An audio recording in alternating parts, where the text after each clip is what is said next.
Olá, boa tarde. Quando a gente pensa que já viu de tudo, aparece um novo golpe na praça, não é assim? Segundo a FEBRABAN, a Federação Brasileira de Bancos, 3 em cada 10 brasileiros já foram vítimas de golpes ou tentativas de fraude. E de quem é a responsabilidade quando isso acontece? Eu sou Guilherme Menezes e a discussão em torno do assunto é um dos destaques do dia. Vamos aos outros.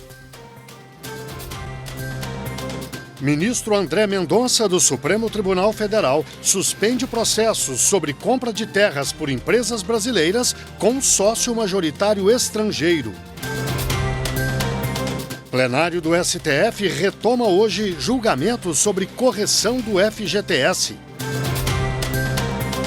E ainda, julgamento de conselheiro do Tribunal de Contas do Estado do Rio de Janeiro, acusado de corrupção passiva, vai continuar no STJ.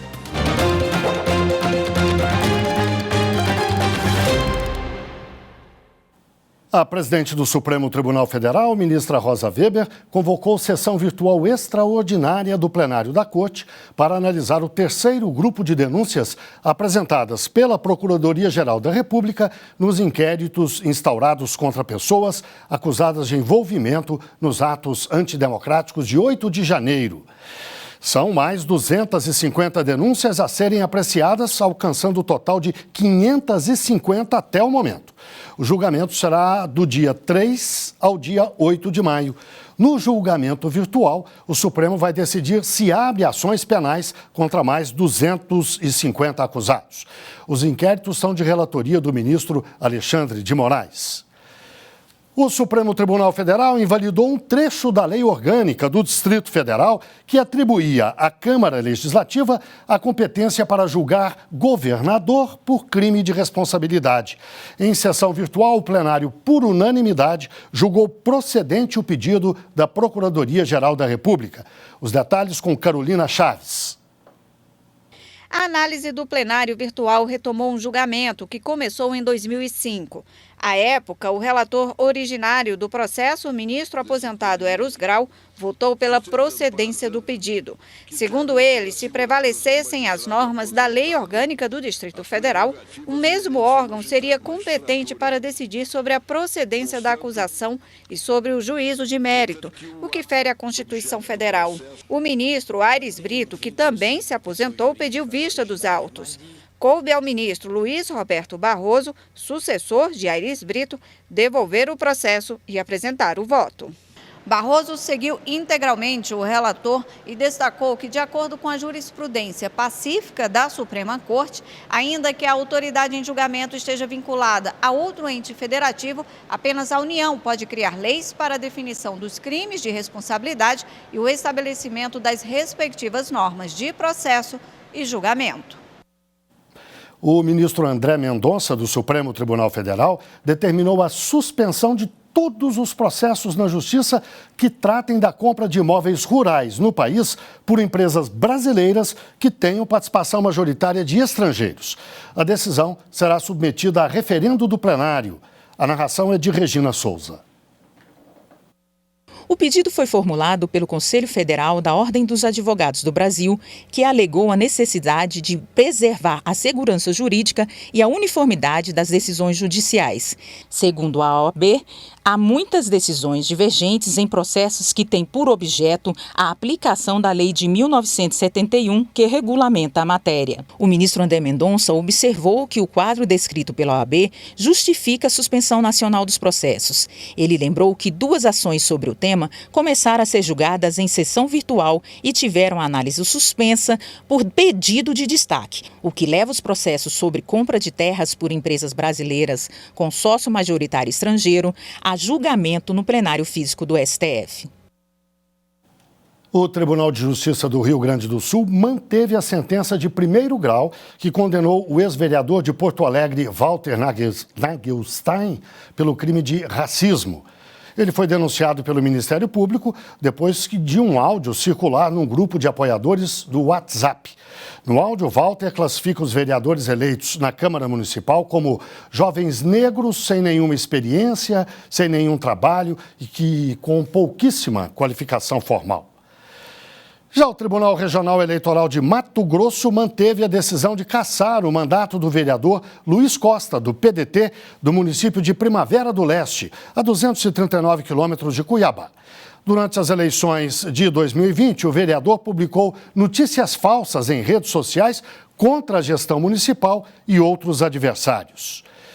E ainda sobre a eleição de 2020, vereadores eleitos do Partido Liberal no município Jardim, no Rio de Janeiro, tiveram os mandatos cassados por fraude à cota de gênero. As informações com Pedro Canguçu. A decisão foi ajuizada pelo Ministério Público Eleitoral, que apontou o uso de candidata fictícia pelo partido. Segundo apurado, uma das candidatas do partido que concorreu ao cargo de vereadora obteve 4 votos. Ela registrou na prestação de contas apenas R$ 28,50 em doação de dinheiro para material impresso e não realizou atos efetivos de campanha. A legislação eleitoral exige que os partidos registrem pelo menos 30% de candidaturas femininas para os cargos proporcionais, como o de vereador. Os ministros mantiveram a decisão do Tribunal Regional Eleitoral do Rio de Janeiro. A Corte já havia decidido anular todos os registros de candidaturas pelo PL em Silva Jardim para vereador, assim como os votos recebidos pela legenda para o cargo. O Tribunal Superior Eleitoral negou os recursos apresentados pelos candidatos por entender que a fraude ficou comprovada. O julgamento do conselheiro do Tribunal de Contas do Rio de Janeiro, Aloísio Neves Guedes, vai continuar no Superior Tribunal de Justiça. Ele é acusado de corrupção passiva. A repórter Marina Campos tem os detalhes. Por unanimidade, a Corte Especial negou provimento a um recurso da defesa e manteve no STJ o julgamento do processo em que Aloísio Neves Guedes, conselheiro do Tribunal de Contas do Rio de Janeiro, é acusado de corrupção passiva, lavagem de dinheiro e participação em organização criminosa. Em razão da aposentadoria, o conselheiro buscava o reconhecimento da incompetência do STJ para julgá-lo e, consequentemente, o desmembramento do processo com o envio do caso à primeira instância. De acordo com os autos, Aloísio Neves Guedes e outros 4 conselheiros do TCE do Rio foram presos temporariamente em 2017 na Operação O Quinto do Ouro, que apurou um esquema de corrupção na corte. Segundo o Ministério Público Federal, os 5 teriam recebido propina para fazer vista grossa de desvios nos cofres públicos praticados por um grupo liderado pelo ex-governador Sérgio Cabral. A relatora dos recursos, ministra Isabel Galotti, votou contra o pedido de desmembramento do processo. Segundo ela, embora a instrução processual ainda não tenha sido concluída, falta apenas o interrogatório dos acusados, o que recomenda que seja mantida a competência do STJ em relação a Aloísio Guedes, já que há outros réus com foro por prerrogativa de função no tribunal. Na mesma sessão, a Corte Especial deu provimento parcial a outros 2 recursos relacionados à ação penal da Operação O Quinto do Ouro, nos quais Domingo Inácio Brazão e Marco Antônio Barbosa de Alencar pediram para ter acesso às informações sobre eles em acordo de colaboração premiada. A relatora afirmou que, em se tratando de colaboração premiada, que contém diversos depoimentos, é direito do delatado ter acesso somente aos elementos que lhe digam respeito e estejam vinculados aos fatos objeto da denúncia. A Justiça do Rio de Janeiro absolveu o ex-governador Luiz Fernando Pezão da acusação de improbidade administrativa durante obras de modernização da iluminação do estádio do Maracanã para a Olimpíada de 2016. A decisão é do juiz Daniel Calafate Brito, da 3ª Vara da Fazenda Pública da capital. Na sentença consta que não é possível comprovar o crime de improbidade administrativa e que o ex-governador apenas atendeu às exigências do Comitê Olímpico Internacional. O Ministério Público ainda pode recorrer dessa decisão. A seguir, 3 em cada 10 brasileiros já foram vítimas de golpes ou tentativas de fraude bancária. As informações em instantes.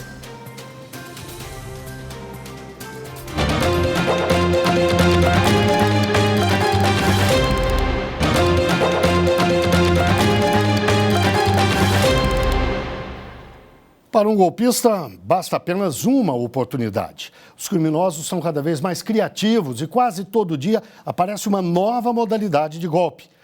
Segundo a Federação Brasileira de Bancos, a FEBRABAN, 3 em cada 10 brasileiros já foram vítimas de golpes ou tentativas de fraude. Veja na reportagem de Carolina Chaves. É o golpe do WhatsApp, da maquininha de cartão e do atendente do banco. O avanço da tecnologia contribui para que nossos dados fiquem mais acessíveis para os criminosos cometerem fraudes digitais. A Poena, por exemplo, foi vítima de tentativa de golpe por 2 vezes no cartão de crédito. Da primeira vez eu fiquei mais assustado, assim, porque nunca tinha acontecido e você fica com medo de ter que pagar por aquilo, né? Por uma compra que você não fez. Já da segunda, já era o segundo episódio e como a gente conhece muita gente que passa por isso também, eu já não fiquei muito preocupado. E a resposta do banco foi bem rápida, assim, porque eu cancelei na hora pelo aplicativo e deu tudo certo. As tentativas de golpes vêm aumentando gradativamente no país. É o que indica uma pesquisa da Federação Brasileira de Bancos, FEBRABAN, realizada no ano passado. Segundo a federação, o golpe mais comum continua sendo o da clonagem de cartão. 64% dos entrevistados já caíram nesse tipo de golpe. Em seguida, as fraudes por WhatsApp, do leilão e da loja virtual também lideram o ranking dos crimes financeiros na internet. Apesar da dor de cabeça, a Poena não deixou de usar o cartão de crédito. Mas agora ele acompanha cada compra bem de perto. A gente tem que tentar se resguardar, né? Senhas maiores, mais complexas sempre.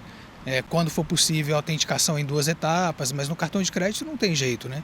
Se os dados do cartão de crédito vazarem, eles conseguem fazer as compras pela internet. Você tem que ficar atento à fatura, né? Para falar sobre o assunto, eu converso agora ao vivo, de forma remota, com a secretária adjunta da Comissão de Defesa do Consumidor da Ordem dos Advogados do Brasil, no Rio de Janeiro, Elizabeth Baranaúna. Boa tarde, doutora Elizabeth. Muito obrigado pela entrevista. A primeira pergunta que eu lhe faço... Boa tarde, Guilherme. Tudo bem? Eu que agradeço mais uma vez aqui com vocês para esclarecer o direito do consumidor. Bem-vinda sempre.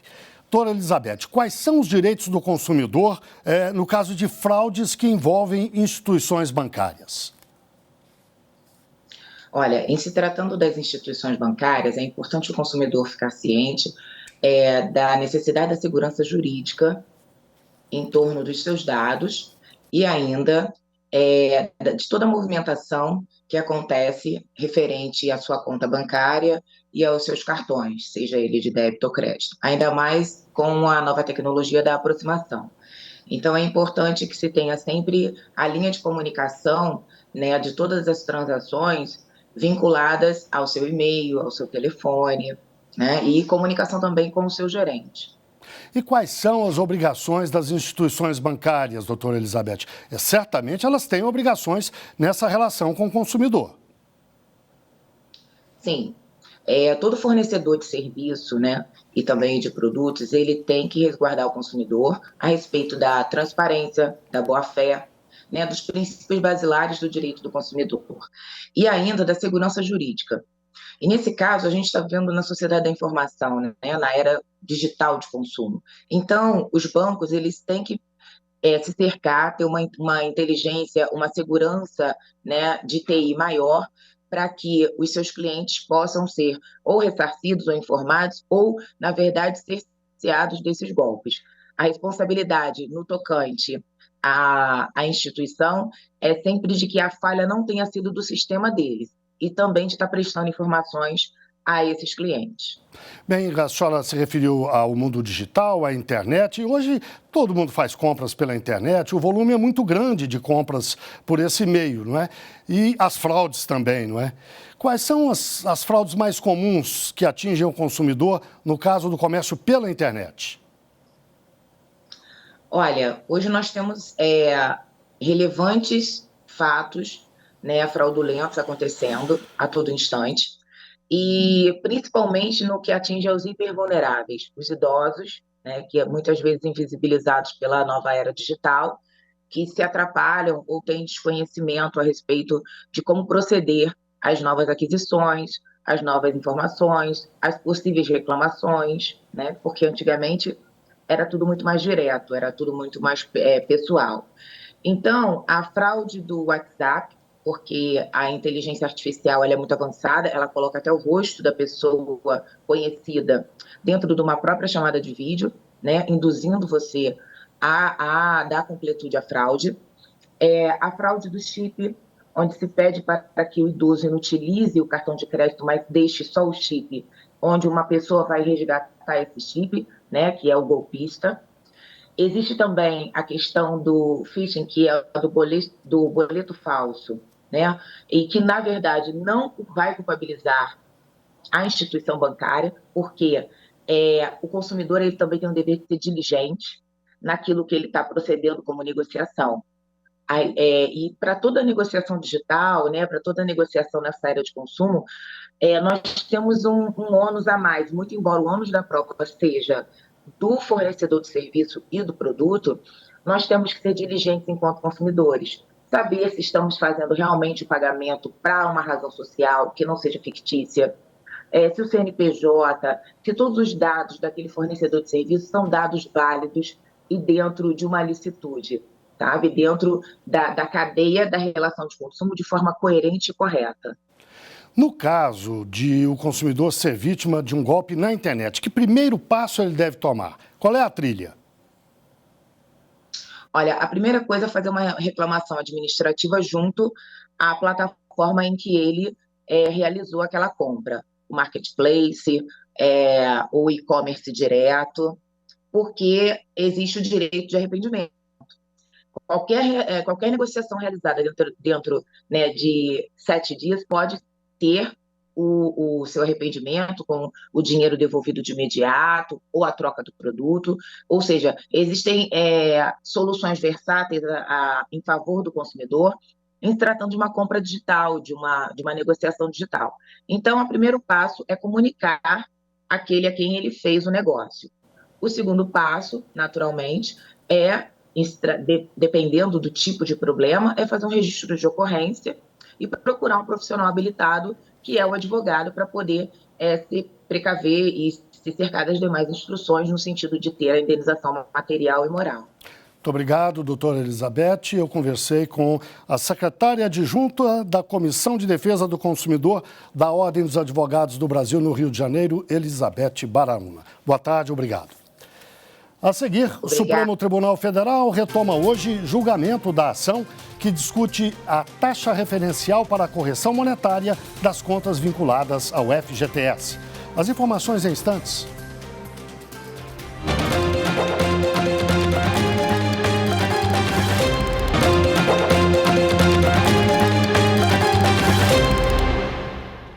O plenário do Supremo Tribunal Federal deve retomar hoje o julgamento sobre a correção do FGTS. Até agora, 2 ministros votaram no sentido de que os trabalhadores tiveram mesmo perdas na correção do fundo. Acompanhe os detalhes com Carolina Chaves.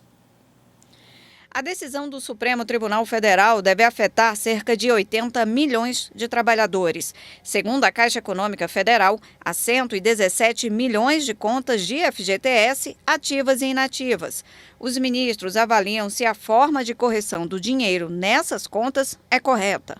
Os valores são corrigidos em 3% ao ano, mais a TR, taxa referencial, que fica em torno de 0. A ação que questiona essa forma de correção aqui no Supremo foi apresentada pelo Partido Solidariedade. A legenda alega que os trabalhadores tiveram perdas acumuladas desde 1999, porque os índices não acompanham a inflação. No ano passado, por exemplo, o IPCA, que mede a inflação oficial, ficou em 5,58%. Em 2021 foi ainda maior, acima de 10%. O relator, ministro Luiz Roberto Barroso, e o ministro André Mendonça já votaram e consideraram que a correção deve ser, no mínimo, igual à da poupança. Barroso observou também que a decisão deve ter efeitos a partir da publicação da ata do julgamento. As eventuais perdas anteriores devem ser negociadas via legislativo, caso o Congresso queira se manifestar, ou por acordo de entidades dos trabalhadores com o governo federal. Em 2019, o ministro Luiz Roberto Barroso suspendeu a tramitação de todos os processos que discutem a correção das contas do FGTS, até a decisão final do STF. A quinta turma do Tribunal Superior do Trabalho rejeitou o recurso de um empregado do frigorífico BRF. Ele pretendia invalidar a prorrogação da jornada de trabalho em atividade insalubre, sem autorização prévia do Ministério do Trabalho e Emprego, prevista em norma coletiva. Outros detalhes na reportagem de Rafael Oliveira. O trabalhador foi contratado em março de 2015 como separador conferente da BRF em Vitória de Santo Antão, em Pernambuco, e permaneceu na empresa até janeiro de 2021, quando foi dispensado. Na ação, ele pediu a nulidade do banco de horas porque a atividade era insalubre e a prorrogação de jornada dependeria da autorização do Ministério do Trabalho. Sem a compensação, ele sustentava ter direito a horas extras. O Tribunal Regional do Trabalho da 6ª Região em Pernambuco manteve o entendimento de primeiro grau. O TRT assinalou que o acordo coletivo de 2018 passou a permitir a prorrogação da jornada sem a exigência ministerial. Conforme a sentença, trata-se de uma das hipóteses em que a celebração de norma coletiva tem prevalência sobre a legislação. Por outro lado, até a celebração do acordo, diante da ausência da licença prévia das autoridades competentes, o banco de horas instituído pela empresa era inválido e o trabalhador tinha direito às diferenças de horas extras. O caso chegou ao Tribunal Superior do Trabalho. O relator, ministro Douglas Alencar Rodrigues, explicou que a decisão do TRT está de acordo com a jurisprudência do TST quanto à invalidade da compensação em relação ao período anterior à reforma trabalhista. No período posterior, a prorrogação passou a ser permitida também pela via negocial coletiva, dispensando-se, nesse caso, a licença prévia. Contudo, ainda segundo o relator, a previsão de sobrejornada em ambiente insalubre impõe a verificação prévia dos métodos de trabalho e da eficiência dos equipamentos de proteção adotados. Outro aspecto destacado pelo ministro é a possibilidade de fiscalização das condições de trabalho por auditores fiscais do trabalho ou pelo Ministério Público do Trabalho, com as medidas administrativas e judiciais. Assim, a quinta turma do TST rejeitou o recurso do trabalhador. A decisão foi unânime. No Mato Grosso, o Corregedor-Geral da Justiça do Estado, Juvenal Pereira da Silva, visitou comarcas do interior do Estado para coletar sugestões e verificar o andamento dos trabalhos da Justiça. A reportagem é de Geisa de Oliveira. Orientação, apoio e fiscalização das atividades judiciais. É com este propósito que o programa Corregedoria Participativa da Corregedoria-Geral da Justiça de Mato Grosso tem visitado as comarcas no interior do estado. Esta já é a 4ª ação da equipe este ano e, desta vez, os fóruns de Lucas do Rio Verde, Nova Mutum e Itapurá receberam o auxílio da comitiva. Que vem aqui para nos orientar, passar as informações do nosso tribunal, da Corregedoria, que a gente possa exercer um serviço com mais qualidade, com mais eficiência. A Justiça de Mato Grosso vem aprimorando a cada ano o desempenho nas atividades jurisdicionais. Tanto que já conquistou o selo ouro do Conselho Nacional de Justiça pelo 3º ano consecutivo. E a busca pelo selo diamante é uma meta. Por isso, o empenho de todos é tão importante. Como é que nós vamos obter esse selo diamante? Que é a gente trabalhar com metodologias ágeis, né? Aprender a trabalhar com o PJE, aprender a trabalhar com Omni, aprender a trabalhar com Teams, aprender a trabalhar com Excel, trabalhar com essas ferramentas, utilizar essas ferramentas para que o trabalho ele flua numa maior rapidez. As Casas Lares de Itapurá e Lucas do Rio Verde também receberam a visita da Corregedoria. Os trabalhos desenvolvidos em prol das crianças foi satisfatório. Uma casa muito bem estruturada, felizmente tem apenas 2 crianças, porque a gente sabe que é flutuante esse número, mas não podemos esquecer que as crianças que estão lá é porque estão em situação de vulnerabilidade, então o menor número possível é sempre o ideal. Ainda como parte das atividades, os membros da Corregedoria visitaram a Prefeitura de Lucas do Rio Verde, a Delegacia de Polícia Civil, o Batalhão da Polícia Militar, o Ministério Público e a Defensoria Pública. E nós que atendemos o público mais vulnerável da cidade, né, a população carente, hipossuficiente, a gente sabe o quanto é importante essa integração entre o Judiciário, Defensoria, Ministério Público, OAB, todas as instituições, para que a gente possa, todos juntos, né, prestar o melhor serviço para a população mato-grossense. A visita também é muito importante, né, para estreitar os laços, a Defensoria também expor as necessidades, expor a forma de atendimento, né? Instituímos uma corregedoria participativa, que é ouvir desde os servidores até a autoridade do Executivo, Legislativo e as instituições de classe, colhendo sugestões para vermos o que podemos melhorar na prestação da tutela jurisdicional. O Jornal da Justiça fica por aqui. Obrigado pela companhia. Uma ótima tarde. Tchau.